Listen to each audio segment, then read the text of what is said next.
welcome di Halo Cijes. Hi everyone, welcome back to my channel. Jadi akhirnya kita lanjut di part 2 mengenai proses persiapan pernikahan aku. Dan di part 2 kali ini aku khusus ingin ngebahas sekaligus cerita juga ke kalian mengenai drama-drama apa aja nih yang aku laluin selama proses persiapan pernikahan ini kurang lebih selama 1,5 tahun. Dan pertama-tama aku sorry banget ya guys kalau agak ada suara bising-bising gitu. Ini suara kulkas aku biasa. So anyway, jadi drama kita selama 1,5 tahun persiapan pernikahan itu aku bisa bagi jadi 4 drama yang lumayan agak gede. Nah, jadi sumber dari perdramaan ini itu lumayan juga menguras emosi, jiwa, dan raga. Dan untungnya adalah sumbernya bukan dari internal aku dan Brandy, tapi ini lebih kayak ke pihak eksternal. Jadi kayak pihak vendor atau misalnya memang sesuatu yang memang kita tidak bisa kontrol. Jadi apakah itu? Langsung aja kita masuk ke drama yang paling pertama, yaitu mengenai aku kesulitan menemukan wedding gown yang cocok. Jadi seperti yang kalian udah tahu, aku kan nyiapin perburuan wedding gown ini tuh bisa dibilang udah sangat-sangat prepare ya, 1 tahun sebelum gitu. Jadi Oktober 2021 aku udah mulai searching, aku udah mulai datengin setiap vendor yang memang aku sudah shortlist gitu, yang wedding gownnya kurang lebih taste-nya mirip-mirip seperti aku. Dan memang pada saat 2021 itu seperti yang aku udah bilang, di kepala aku adalah venue-nya si A, dan aku sudah tahu gaun yang ingin aku pakai itu adalah lebih yang tipenya yang mermaid atau paling maksimal itu A-line. There's no way aku bisa pakai ball gown karena itu kan pasti besar banget. Nah, kepusingan aku tambah menjadi ruwet adalah ketika memang untuk wedding gown ini dari awal aku sama Brandy udah menentukan budget kalau kita hanya ingin sewa atau rental. Jadi kita nggak mau spare terlalu banyak budget untuk bikin wedding gown yang baru, meskipun ada sekarang istilahnya tuh yang namanya custom rent. Jadi setelah kalian bikin baru, wedding gown itu tidak akan jadi milik pribadi kalian, tapi itu akan dibeli kembali seolah-olah oleh si bridal atau desainer tersebut. Dan memang harganya jauh lebih murah dibandingkan kalau kalian custom own, atau jadi kayak kalian bikin baru dan itu udah hak milik kalian, tidak. Nah, cuma meskipun custom rent itu hitungannya orang-orang bilang lebih murah, tetap lebih murah kalau kalian sewa rental atau memang gaun yang sudah jadi, yang udah ready di bridal atau desainer tersebut. Nah, kesulitan aku adalah di sebelah situ. Jadi ada beberapa wedding gown yang modelnya aku suka tapi ternyata tidak masuk di budget. Tapi ada juga yang masuk di budget tapi modelnya aku kurang ngeklik, kurang gimana ya, kurang cocok gitu untuk dipakai di wedding di hari H kayak gitu. Nah, akhirnya singkat cerita aku ketemu lah sama satu vendor yang awalnya memang tidak ada di shortlist aku, tapi aku ketemu di IG story, dan vendor inilah yang akhirnya aku pakai untuk wedding gown aku pada hari H, yaitu dengan Tiffany Lim, Ci Tiffany. Jadi Ci Tiffany ini adalah wedding gown designer, tapi at the same time dia punya banyak stok wedding gown yang memang siap dan ready untuk dirental seperti itu. Nah, akhirnya aku datanglah ke butik Ci Tiffany pada bulan Januari 2022. Ini adalah cuplikan-cuplikan videonya. Aku cobain beberapa gaun mermaid yang seperti aku bilang aku maunya intimate, jadi aku carinya itu yang mermaid. Nah, cuma sayangnya di Ci Tiffany itu wedding gown yang temanya mermaid, yang model A-line itu ukuran badannya itu adalah size yang petit. Jadi petit itu bukannya pendek ya, tapi yang mungil-mungil gitu loh, yang dia mungil, kurus, kecil gitu ya. Nah, sedangkan kalau kalian bisa lihat size badan aku tuh kan hitungannya cukup tinggi ya gitu. Dan di Ci Tiffany itu untuk gaun-gaun yang size badannya yang tinggi-tinggi itu sedikit banget dan minim. Kebanyakan itu adalah ball gown ataupun A-line, tapi A-line-nya juga tetap yang mekar-mekar. Nah, di sini aku sempet stres juga, dan aku sempat nanya sama Brandy, gimana ya, ini aku nggak nemu sama sekali, itu susah gitu. Terus akhirnya ada satu wedding gown mermaid yang aku lumayan suka banget modelnya. Cuma pada saat aku fitting, seperti yang kalian lihat di video, ini tuh aku kayak lepet gitu guys.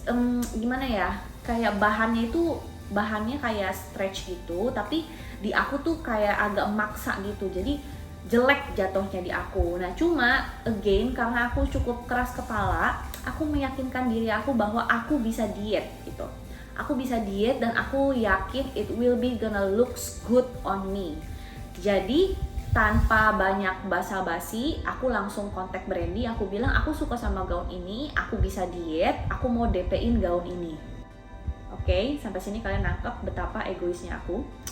Akhirnya aku DP-in gaun itu senilai kalau nggak salah 3 atau 5 juta ya, aku lupa, kayaknya 3 juta deh, untuk kunci hari H. Jadi gaun tersebut pada saat tanggal 29 Oktober tidak akan diberikan ke siapapun, itu akan dirental oleh aku. Meskipun untungnya di sini tim asistennya Ci Tiffany tuh lumayan baik-baik banget sama aku. Mereka bilang nggak apa-apa Cici booking gaun yang ini, tapi kalau seandainya nanti mendekati hari H ada gaun-gaun baru lagi yang Cici mungkin lebih suka, Cici pengen ganti, itu boleh banget Cici ganti ke gaun yang lain, tapi cuma boleh ganti 1 kali doang. Ya udah, akhirnya aku DP lah dengan gaun itu, dan bang, bulan Agustus 2022, H-2 bulan sebelum hari H, aku dikabarin kan kalau venue aku itu berubah. Nah akhirnya aku langsung kayak mati gue, gimana nih gitu kan, nggak mungkin yang tadinya pakai gaun mermaid aku akan show up di ballroom, itu pasti akan jelek banget guys, karena ballroom itu kan biasanya gede dan udah otomatis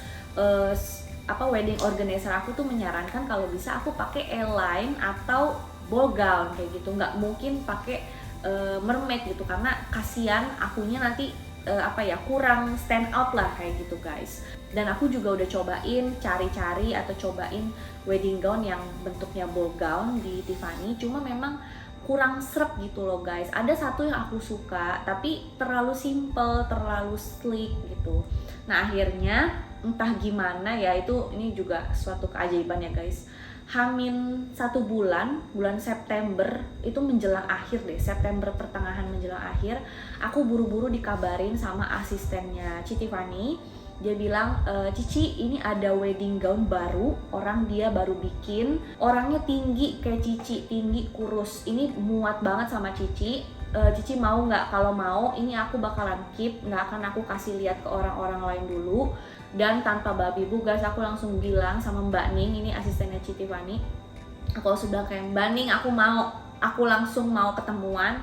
Ya udah langsung aku cobain dan yes guys, it was perfectly fit sama aku. Terima kasih banget itu pengantennya yang custom ya kan, orangnya tinggi, badannya kurus persis kayak aku guys. Dan pada saat aku pakai itu emang pas banget, jadi dibilang kepanjangan enggak, dibilang kependekan enggak, ya emang pas aja gitu loh guys. Terus akhirnya kita memutuskan untuk sewa si ball gown, dan kalian tahu budgetnya tentunya lewat dari budget yang awalnya kita tentukan. Tapi Brandy bilang it's okay, nggak apa-apa, yang penting emang sesuai tema, toh kalau dipaksain dengan mermaid jelek nanti gue nya sedih atau apa kayak gitu. Ini aku makasih banget juga sih sama Brandy karena he's the best bener-bener. Akhirnya aku sewa ball gown yang tadinya budgetnya itu aku cuma sediain di angka 13 juta untuk mermaid, itu upgrade jadi di 27 juta untuk sewa si wedding gown temanya yang ball gown itu. Jadi ini aku akan pakai gaun yang sama untuk pemberkatan dan juga resepsi, cuma untuk membedakan looksnya akhirnya aku custom bolero yang akan dipakai pada saat pemberkatan. Itu aku custom harga boleronya di angka 2 juta, tapi itu custom brand ya guys, jadi bukan aku bisa bawa pulang juga anyway. Jadi total itu 29 juta guys, bayangin, dari 13 juta naik ke 29 juta, itu bener-bener kayak agak lumayan berat ya, pain in the ass sebenarnya, tapi it's okay, it's worth it, karena pada hari H itu aku puas banget. Aku emang sebenarnya memimpikan wedding gown itu maunya yang ball gown dari dulu sebenarnya, cuma ya karena kita diskusi ya guys, maksudnya pernikahan ini kan bukan cuma aku doang yang mau nikah, tapi Brandy juga mau menikah gitu ya, dan kita juga harus pikirin budget ya. Makanya aku bilang kayak ya udah, intimate it's okay, mermaid gown it's okay. Nah cuma ya itulah ya guys, maksudnya Tuhan tuh bener-bener baik sama aku. Secara tidak langsung hari H itu aku eksekusi resepsi, eksekusi pemberkatan itu benar-benar sesuai sama apa yang aku impikan gitu. Aku tuh seneng banget sama wedding gown yang temanya tuh yang klasik, yang Victorian wedding gown, yang ball gown, dengan leher panjang segini, terus kayak lengan panjang untuk pemberkatannya, dan it was bener-bener spektakuler banget modelnya. Aku suka, bener-bener suka banget. Dan hasilnya seperti yang kalian udah lihat di foto-foto Instagram aku, dan ini aku akan kasih lihat ke kalian juga. Bener-bener bagus banget wedding gownnya, aku suka banget. Thank you banget Ci Tiffany and the team.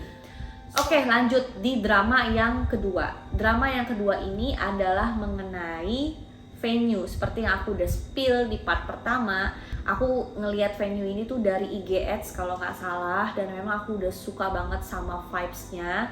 Ditambah memang sebelum COVID menyerang pun juga I already have in mind kalau aku pengen intimate wedding gitu. Jadi mungkin kayak 100 atau 150 pax kayak gitu. Dan aku ngeliat venue tersebut tuh memang cocok banget untuk intimate kayak gitu.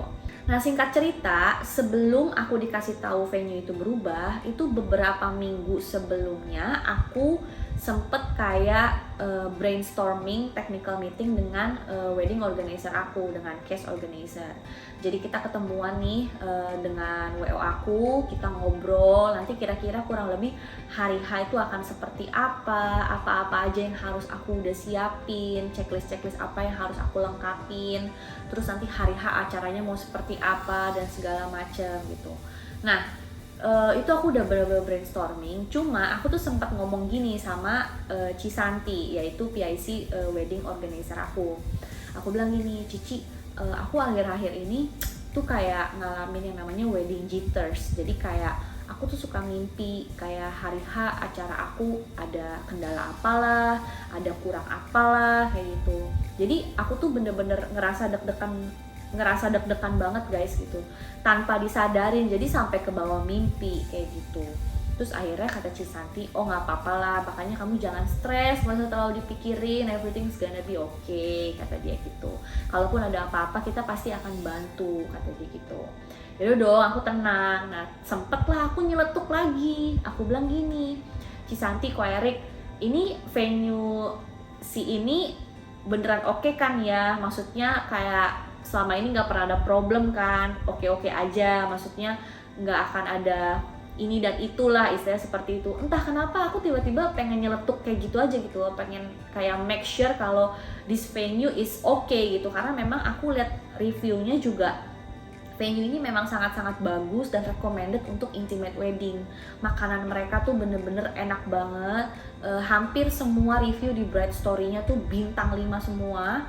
Itu jadi kayak aku just wanna make sure aja gitu. Terutama case organizer ini kan partneran dengan venue ini udah lumayan lama guys. Jadi mereka bilang kayak so far nggak pernah ada problem dengan venue ini. Kita juga happy partneran sama mereka segala macam. Jadi aku kayak oh yaudah oke, aman ya kalau gitu. Udah dong, selesai. Tiba-tiba 2 minggu kemudian malam-malam itu Ko Erik, ini suaminya Cisanti juga, dia chat ke aku. Dia bilang, Jessica, ada waktu nggak gitu? Kamu lagi sama Brandy nggak ya? Kita mau telepon sebentar, boleh nggak? Loh, aku bingung dong. Aku kira, wah kenapa nih gitu? Apakah ada problem dengan dekorasi? Apakah ada problem dengan entertainment atau apa gitu? Aku bener-bener nggak kepikiran sama sekali kalau itu berkaitan dengan venue guys. Jadi aku bilang, oh iya boleh kok, aku lagi sama Brandy gitu. Kebetulan aku lagi di rumahnya Brandy pada saat itu. Ya udah kita langsung telepon. Dan Ko Erik sama Cisanti bilang, aduh Jessica, sebenarnya saya mau cerita ini agak gimana ya, nggak enak banget nih sama kamu, karena beberapa minggu yang lalu terakhir kita ketemu, kamu kan concern kata dia soal ini dan itu. Kita sorry banget mau kasih tahu kamu kalau ternyata dari pihak venue tersebut itu membatalkan secara sepihak. Aku langsung kayak sunyi. Wah gila, itu Brandy baru selesai mandi, aku langsung ketok kamar mandi. Aku langsung bilang, Brand dari sini deh, venue-nya berubah. Aku langsung bilang kayak gitu, kita nggak punya venue-nya pembatalan sepihak. Aku bilang gitu kan. Untungnya dari Ko Erik dan Cisanti bilang kayak don't worry, nggak apa-apa, kita bantu temenin kalian. Ini kan kebetulan hari Sabtu, besok hari Minggu kalian ada acara nggak? Kalau misalnya nggak ada acara, yuk kita temenin kalian untuk cari venue gitu. Kita cari venue sama-sama. Hokinya aku adalah pada saat itu kan aku dikabarin venue-nya cancel hari Sabtu ya. Jumat itu aku confirm ke vendor undangan cetak pernikahan itu untuk minta dicetak. Jadi kayak bener-bener tipis banget chance-nya. Itu kalau undangan udah dicetak, itu nggak bakal bisa di cancel lagi kan guys. Dan aku harus nambah biaya untuk ngubah nama venue, alamatnya gitu kan. Aku langsung buru-buruin kontak vendor undangan. Ini venue aku mendadak berubah, melakukan pembatalan sepihak. Undangannya udah dicetak belum ya? Kalau belum dicetak, please tolong di hold dulu, jangan dicetak dulu. Di situ dari vendor undangan pernikahan aku, yaitu dengan Pantone. Thank you so much Kak Tasya udah menemani aku dari awal desain-desain undangan sampai akhirnya eksekusi. Itu mereka langsung bilang, oh untungnya belum Kak, kebetulan kita rencananya Senin baru mulai cetak karena hari H kerja, kata dia gitu. Kalau weekend memang kita nggak akan proses cetak dan undangan kakak itu masuk antrian untuk cetak hari Senin. Aku langsung bilang, oh my god, thank you Kak Tasya, thank you so much, please tolong di hold dulu, jangan dicetak ya, karena aku mau cari venue yang barunya itu besok aku akan segera kabarin kalau misalnya kita udah fix sama venue yang baru. Akhirnya pada saat hari Minggu kita ketemuan sama Kes, mereka bener-bener nemenin kita muter-muter di Jakarta cari venue, dan mereka juga ada kasih kita pilihan-pilihan vendor-vendor yang memang mereka pernah kerjasama dengan venue tersebut dan memang oke, dan masuk juga dengan budget kita. Kita cari, akhirnya kita memutuskan untuk menggunakan venue dari Hotel Arya Duta Menteng Jakarta.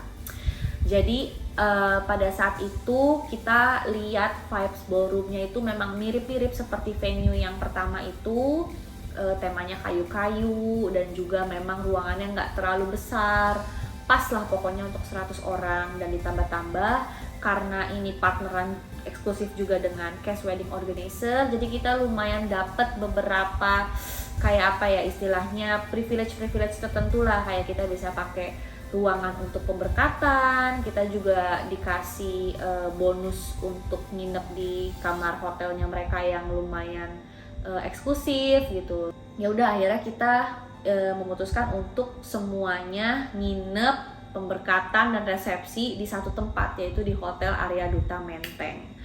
Udah deh guys, kurang lebih drama venue aku seperti itu. Nah, sempat aku tanya juga sama case organizer, kenapa ini tiba-tiba venue-nya cancel sepihak? Karena kan mereka pasti rugi banget ya guys gitu. Nah, di situ mereka cerita bahwa sebenarnya venue itu kan lokasinya adalah di sebuah tower di Sudirman gitu. Mereka tuh sudah 30 tahun di sana. Mereka tuh punya kontrak eksklusif selama 30 tahun, dan tepat di Agustus 2022 itu adalah waktunya mereka memperbaharui kontrak dengan si gedung tersebut gitu.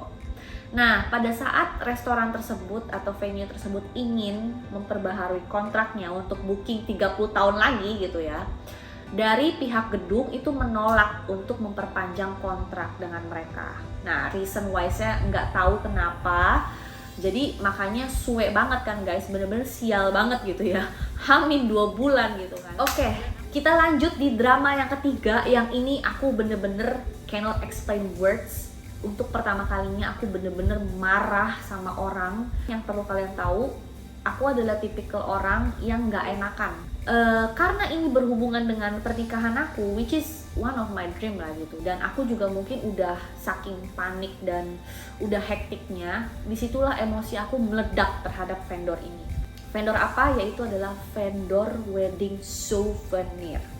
Jadi awal ceritanya itu adalah aku itu udah reach out ke vendor wedding souvenir ini jauh-jauh hari, yaitu bulan Desember 2021. Aku reach out ke vendor ini, aku tanya-tanya, aku minta katalog, aku minta price list gitu kan. Dan memang aku tahu vendor ini pun juga dari pernikahan salah satu artis yang lumayan namanya besar banget. Aku juga ngeliat dari Bride Story, dan memang ini adalah salah satu vendor yang sering ikutan pameran Bride Story setiap tahunnya, dan udah pasti trusted banget lah ya. Kualitas servis gak perlu diragukan lah ya gitu. Asumsi aku adalah awalnya seperti itu. Nah, makanya aku memutuskan ya udah pakai vendor ini juga. Toh beberapa teman aku juga pakai vendor wedding souvenir ini gitu. Akhirnya bener-bener gak ada kecurigaan sama sekali terhadap vendor ini. kita tanya juga, customer service-nya juga ramah banget. Kita tanya ini, tanya itu, mereka kasih tahu segala macam. Nah sampai akhirnya aku bilang, untuk pemesanan wedding souvenir ini aku bisa nggak pesen dari jauh-jauh hari, aku bilang kayak gitu kan. Karena aku prinsipnya adalah aku ingin mencicil sesuatu yang bisa aku cicil, jadi aku nggak mau semuanya tuh mepet di hari H checklistnya. Cuma dari vendor tersebut bilang, oh nggak usah kak, kakak nanti reach out ke kita H-3 bulan aja, karena takutnya nanti akan ada perubahan atau misalnya ada model yang baru yang mungkin kakak lebih suka atau apa. Dan memang idealnya biasanya H-3 bulan kak untuk kakak pesen wedding souvenir. Ya udah aku ikutin saran mereka. Dari Desember itu ya udah aku nggak kontak mereka lagi sampai akhirnya ya bulan Juni 2022, tepatnya 4 bulan, H-4 bulan, aku lebih earlier lagi. Aku kontak si vendor tersebut lagi. Aku bilang, "Kak, aku ingin main dong ke tempat showroomnya kakak, pengen lihat-lihat souvenirnya secara langsung karena kalau dari katalog takutnya nggak ada gambaran," aku bilang. Ya udah dong, bulan Juni itu aku langsung dateng, daerahnya tuh di Kelapa Gading. Kalian bayangin aku jauh banget kan dari Tangerang ke Kelapa Gading. Posisinya aku naik motor pada saat itu. Nah, pada saat kita datang ke sana, akhirnya kita memutuskan untuk wedding souvenirnya itu ada 2 jenis. Yang pertama itu adalah pouch, dan yang kedua itu adalah sedotan stainless yang kalian itu bisa pakai dan ada apa sikatnya, dan itu sedotan stainlessnya kalau nggak salah ada 3 jenis. Terus ada pouchnya juga, jadi kalian bisa bawa-bawa kemanapun, bener-bener praktis banget dan aku yakin ini tuh berguna. Terus kita langsung lah DP saat itu juga. Dan nilai DP-nya itu adalah 90% guys nilainya. Kita bayar hari itu juga sampai tiba waktunya H-1 bulan. Itu aku iseng aja sih guys, just want to make up to date aja gitu, kayak kok dari mereka nggak ada kabar apa-apa nih, nggak ada basa-basi apa-apa. Ya udahlah, aku aja yang kejar mereka gitu, toh aku yang butuh gitu kan. Aku kejar mereka, aku tanya, "Kak, gimana ya untuk proses wedding souvenir aku, ada problem nggak untuk modelnya segala macam ini itu?" "Oh nggak ada kak, so far udah jelas, ini udah masuk antrian, nanti kita akan mulai produksi sebentar lagi," kata mereka seperti itu. Udah dong, bener-bener santai sampai tiba waktunya H-1 seminggu. Itu posisinya aku abis selesai acara Sangjit. Jadi hari Sabtu tanggal 22 Oktober aku selesai acara Sangjit. Pada saat aku mau jalan pulang, aku baru inget, kok dari si wedding souvenir vendor ini nggak ada reach out ke aku sama sekali ya, nggak ada WhatsApp, nggak ada kayak ngasih tahu, "Kak, ini barangnya udah dikirimin, nomor resi segala macam ini itu," gitu kan. Sampai akhirnya aku chat ke mereka itu sekitar jam 6 sore. Aku chat, aku bilang, "Halo kak, aku mau nanya untuk wedding souvenir aku itu udah dikirim belum ya? Kalau udah dikirim aku minta dong nomor resinya," gitu kan. Terus kalian tahu nggak mereka ngabarin aku apa? Mereka bilang kalau wedding souvenir aku yang pouchnya itu masih dalam proses produksi, belum siap dikirim. Aku panik dong, ini udah H-1 seminggu loh, aku bilang kayak gitu. Terus mereka bilang, "Iya kak, ini kita makanya lagi kejarin untuk proses pouchnya. Hari Senin beres, kita pasti akan kirim menggunakan kurir kita sendiri," dia bilang begitu. Udah dong, akhirnya hari Senin pada saat lagi di kantor, aku follow up lagi tuh. Aku chat, aku bilang, "Halo kak, aku mau nanya dong untuk wedding souvenir aku udah dikirim kak, udah beres kan semuanya, aku minta nomor resinya ya kak." Terus mereka bilang, "Kak Jessica, sorry banget nih kak, kita mau kabarin kalau untuk pouchnya ini nggak lolos QC, jadi kita mau remake lagi semuanya untuk diproduksi ulang." Dia bilang nggak lolos QC tapi sebagian kak. Aku bilang dong, ya udah kalau gitu saya mau sebagian kirim ke saya dan sebagian kalian produksi ulang. Aku bilang gitu. Ini bisa di make sure semuanya bisa selesai tepat waktu kapan? Terus akhirnya mereka bilang, "Iya kak, besok kita akan make sure kalau besok semuanya selesai." Aku bilang, "Yang bener ya kak, bener besok selesai ya?" "Iya," mereka bilang gitu. Terus aku bilang, "Ya udah kalau gitu yang sebagiannya kirim dulu aja deh," gitu. Mereka ngotot bilang, jangan deh kak, kalau bisa kita kirimnya sekaligus aja semuanya, karena kalau misalnya kirim setengah-setengah partial gitu, takutnya ada yang kelewat dan segala macam. Intinya mereka nggak mau guys ngirim partial ke aku, mereka maunya tuh tunggu semua udah jadi, mereka kirim ke aku kayak gitu. Akhirnya kata Brandy, ya udah mau nggak mau kita ikutin aturan main mereka gitu kan, nggak mungkin juga kamu mau nongkrongin di pabriknya gitu kan. Akhirnya aku bilang yaudah deh, oke. Di situ posisinya aku masih belum kontak wedding organizer aku, jadi aku ngerasa yaudahlah ini aku masih bisa handle gitu. Akhirnya hari Selasa kebesokannya aku follow up lagi dong omongannya mereka. Aku kan hanya follow up sesuai dengan apa yang mereka janjiin gitu.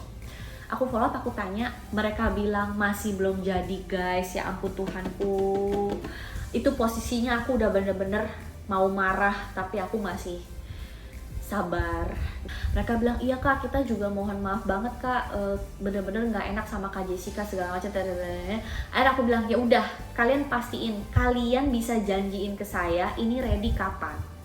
Kalau misalnya kalian nggak berani janjiin, kirim sebagian ke saya, it's okay, nggak apa-apa. Setidaknya saya punya pegangan gitu, karena memang souvenir ini aku buffer guys. Ibaratnya ini kan sebenarnya untuk 50 undangan souvenirnya, tapi aku bikin souvenir itu 100 pieces. Jadi basically sebenarnya kalau misalnya yang dia bilang ready-nya tuh setengah, itu harusnya bisa nge-cover kayak gitu. Nah, akhirnya mereka tetap ngotot kalau mereka bilang mereka mau kirim semuanya hari Kamis. Ya udah dong, aku bener-bener ya udah berserah. Selain percaya sama mereka, aku cuma bisa berserah. Pas hari Kamis, posisinya waktu itu aku lagi WFH siang-siang jam 11. Tiba-tiba aku lihat WA. Nomornya aku nggak kenal, cuma dia langsung ngomong gini, halo Jessica, saya dengan bla bla bla, ownernya dari si vendor ini. Kita mau telepon kamu, boleh nggak ada waktu sebentar?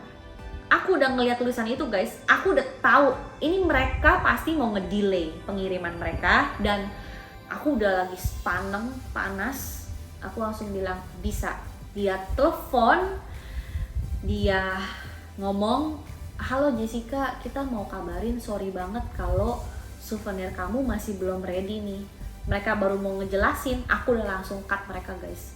Seumur hidup aku nggak pernah marah sama orang sampai maki-maki. Di situ aku udah nggak bisa nahan diri aku sampai maki-maki mereka, gebrak-gebrak meja kerja aku sampai bilang, I don't give a whatever you told me. Aku bilang kayak gitu. Saya mau wedding souvenir saya dikirim hari ini juga. Saya nggak peduli, itu urusan kalian. Saya udah kontak kalian itu dari jauh-jauh hari. Saya pesan pun tidak mendadak. Dan saya DP-in kalian 90% hari H, saya tidak ngutang sama sekali. Kalau kalian suruh saya lunasin, saya akan lunasin detik ini juga. Bahkan dari jauh-jauh hari. Dan kalian tahu, kalian itu tidak ngekontak saya duluan sama sekali semenjak setelah saya nge-DP-in kalian. Kalian gak ada kabarin saya soal proses, kalian gak ada kirimin saya foto soal fotonya seperti apa, cacatnya seperti apa, dan sampai harus saya yang kejar-kejar kalian sampai detik ini juga. Itu kalian bisa bilang kalian ngerti posisi saya, kalian bisa paham perasaan saya itu gimana. Kalau kalian mementingkan perasaan saya, harusnya kalian tidak melakukan ini ke saya. Pokoknya gue nggak peduli kesulitan lo apa, lu kirim barang lu sekarang ke rumah gue. Aku sampai bilang kayak gitu. Terus mereka tetap ngotot, kita mau kirim semuanya besok, semuanya. Terus aku bilang nggak ada. Lu kirim sekarang, souvenir gue yang ready apa? Yang pouch atau yang sedotan? Mereka bilang sedotan udah ready. Ya udah, aku bilang sedotan lu kirim sekarang sampai rumah gue hari ini juga. Aku bilang kayak gitu. Terus mereka bilang oke, kita kirim yang sedotan ya kak semuanya. Iya, aku bilang. Jam berapa lu bisa sampai rumah gue? Aku bilang kayak gitu. Terus mereka bilang jam 4 sore. Oke, jam 4, gue tungguin jam 4. Aku bilang kayak gitu. Terus aku bilang untuk yang pouch gimana? Terus mereka bilang kita akan kirim hari Jumat besok ke rumah Kak Jessica langsung, atau misalnya Kak Jessica mau nggak langsung dikirim ke hotel. Aku langsung bilang no, lu kirim ke hotel, kalau gue belum nyampe hotel nanti barang gue, souvenir gue jadi nyari nyasar kemana-mana, malah jadi lebih repot. Lu kirim ke rumah gue bilang gitu. Akhirnya aku telepon Brandy, aku kabarin dia kejadian yang habis ini. Terus Brandy bilang kayak, ya udah kamu tenang aja, tungguin sampai jam 4 sore. Mana kontaknya, mana emailnya, sini aku yang chat ke mereka. Karena si Brandy posisinya waktu itu pengen bilang mau nanya ke mereka kalau dengan mereka kayak gini, ini harusnya istilahnya ada apa ya, kompensasi dari mereka. Kompensasi apa yang mereka bisa kasih ke kita gitu. Dan di situ mereka bilang mereka nggak bisa kasih kompensasi guys, karena ini di luar kendali mereka juga loh. Itu begitu mereka bilang kayak gitu, aku udah langsung kayak no way, this vendor gonna be blacklist. Aku pasti akan chirping ke teman-teman aku kayak you don't use this vendor anymore segala macam. Tapi baiknya aku adalah sampai detik ini aku tidak akan mempublish nama vendornya sama sekali. Jadi karena aku masih mikir aku nggak mau matiin bisnis orang. Anggap aja aku lagi sial, aku yang sial pada saat itu. Jadi ya udahlah, toh teman-teman aku juga pada nggak ada problem sama sekali. Nah akhirnya hari Kamis sore itu juga jam 4 itu mereka beneran nyampe guys ke rumah aku. Nah akhirnya selesai nih guys drama perweddingan souvenir aku. Dan yang bikin keselnya lagi adalah setelah hari H wedding, tiba-tiba Brandy itu di WhatsApp oleh si ownernya vendor souvenir ini bilang kalau boleh nggak review bintang satunya yang ada di Google itu diganti. Maksudnya kayak kalau misalnya memang ada yang dari mereka kurang atau nggak seneng, silahkan kontak mereka secara pribadi, tapi tolong review di Google bintang satunya diganti. Terus Brandy langsung tanya aku dong, Jess, emang kamu ada ngasih review di Google? Terus aku bilang, Brand, I don't give my energy, my time untuk review mereka di Google atau di Bright Story. Gue mah masih baik, gue gak akan spill keburukan mereka. Emang kenapa? Iya, ini dia bilang katanya kamu ada ngasih review. What? Aku lihat dong, aku cari Google reviewnya. Yang paling terakhir, ada orang yang namanya Jessica juga guys. Lo bayangin, namanya Jessica juga, mereka udah langsung suuzon sama gue. Bener-bener kena mental gak tuh mereka gara-gara gue telepon marah-marah. Itu aku bener-bener, aku langsung bilang, screenshot Brand, kasih lihat ini Jessica. Dia bilang hari H pernikahan itu bukan tanggal 29 Oktober. Kita kan tanggal 29 Oktober. Ini orang tanggal, kalau nggak salah aku lupa, dia 11 Oktober apa September gitu. Jadi emang early, lebih early daripada aku. Berarti kan emang gak beres dong ini vendor. Buktinya ada orang lain yang juga protes, jangan-jangan bintang yang bagus-bagus di Google Review atau di Bright Story itu mungkin dikontrol juga kali sama mereka. Kayak kalau ada yang ngasih bintang 1 atau ngasih bintang 2 tuh langsung kayak dilabrak gitu, diprotes gitu. Jangan kasih ini segala macam ini itu. Oke, drama selanjutnya yang terakhir ini yang lumayan menguras energi tapi tidak lebih hebat dari drama yang sebelumnya, itu adalah mengenai guest list aku yang terus-terusan berubah sampai H-3. Itu gila banget, sumpah. Jadi karena aku temanya intimate wedding dan tema resepsi aku itu adalah table sitting, jadi secara undangan itu kan bener-bener harus di make sure 100 packs ini siapa aja, table nomor 1 isinya siapa aja, table nomor 2 dan seterusnya itu siapa-siapa aja orang-orangnya, nama-namanya. Nah, karena aturannya lumayan strict dan aku harus pastiin orang ini akan datang 1 orang atau 2 orang, terus kita tuh bener-bener udah nyebarin undangan itu H-2 minggu loh guys. Jadi biasanya kan kalau orang H- seminggu karena biar nggak lupa gitu ya. Aku tuh H-2 minggu karena ya itu untuk menghindari perubahan-perubahan yang akhirnya bikin kita sakit kepala. Kenapa lumayan bikin sakit kepala? Karena ini table sitting, otomatis aku harus mengelompokkan tamu-tamu yang mereka kenal dong. Aku nggak mau main asal, oh yaudah si A taruh di meja 5, oh yaudah si B langsung taruh di meja 10. Kalian bisa bayangin kalau jadi tamu, kalian duduk di satu meja, kiri kanan kalian nggak kenal. Itu aku sih nggak mau banget, dan aku ngerasain itu nggak enak gitu. Nah makanya akhirnya aku berusaha semaksimal aku gimana caranya agar tamu ini tuh bisa duduk di kiri kanannya, minimal ada yang mereka kenal dalam satu meja itu, meskipun nggak semuanya, bahkan kalau bisa semuanya. Jadi sebenarnya placement seating itu yang bikin aku lumayan agak sakit kepala, dan itu berubah terus. Nah ujung-ujungnya karena akunya stres, aku jadi Brasilia, aku jadi marah-marah sama Brandy sih lebih tepatnya. Jadi karena aku nggak bisa meluapkan emosi aku ke orang lain, ya aku jadi hanya bisa marah-marah meluapkan emosi ke Brandy gitu. Jadi aku kayak bilang, Brand ini tolonglah, ini infoin ke keluarga, jangan berubah-berubah apa segala macem, jangan ngedadak ini itu. Aku pun juga lumayan marah-marah juga sama mama aku. Aku bilang kayak, ma ini gimana sih, ini segala macam, ini itu segala macam. But in the end, akhirnya H-3 itu semua udah rampung, udah beres. Aku sempet sampai nggak enak banget sama wedding organizer aku, sama Cisanti sama Ko Erik. Aku bilang kayak sorry banget ya Ci, ini benar-benar last minute karena ganti lagi gitu kan. Mereka bilang kayak it's okay Jess, nggak apa-apa gitu. Yang penting kamu jangan stres, kamu jangan marah-marah gitu kan. It's gonna be okay, kata mereka gitu. Jadi benar-benar support sistem aku tuh kuat banget sih waktu pas lagi proses pernikahan ini.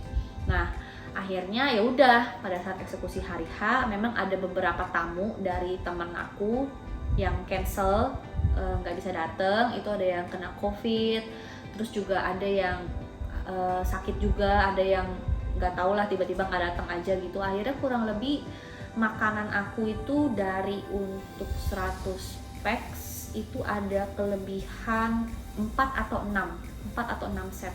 Jadi itu total lumayan rugi 3,6 juta itu makanan kita bawa pulang. Nggak rugi sih hitungannya, cuma ya siapa yang mau makan guys itu. Nah akhirnya aku bilang kayak yaudah mah yang makanannya nggak habis itu dibawa pulang aja, terus dibagi-bagiin aja lah gitu, misalnya bagi ke satpam, bagi ke tukang beca, bagi ke ojol kayak gitu, daripada mubazir gitu kan. Akhirnya udah bawa pulang, bagi-bagi aja, toh kita hitung-hitung bagi-bagi berkah lah gitu.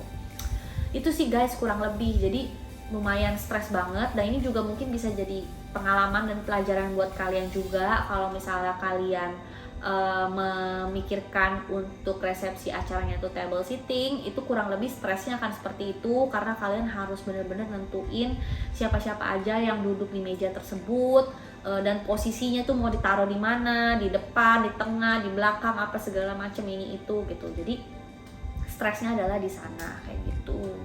Well, itu aja guys drama proses persiapan pernikahan aku selama 1,5 tahun tersebut. Again, tidak dapat dipungkiri, meskipun persiapannya udah dari lama, tapi tetap aja ya guys, namanya musibah, namanya drama, namanya cobaan tuh pasti akan selalu ada. So, saran aku mungkin yaitu again, komunikasi kalian dengan pasangan kalian tuh benar-benar harus dikuatin, harus saling sabar. Kalau yang A lagi kebakaran jenggot, yang B harus tenang. Oke guys, sekian video part 2 kita kali ini. Stay tune terus untuk yang part ketiganya. Nanti aku akan spill vendor-vendor yang ikutan berkontribusi dalam proses persiapan pernikahan aku dari awal sampai dengan hari H. Dan mungkin juga bisa jadi rekomendasi kalian yang lagi nyari vendor pernikahan. So, kalau misalnya kalian suka video aku hari ini, jangan lupa di like, di komen, dan juga di share ke semua social media yang kalian punya. Jangan lupa juga untuk subscribe channel YouTube aku dan aktifin tombol notifikasi supaya kalian gak ketinggalan sama video aku terbaru lainnya. Oke, see you next video. Bye-bye!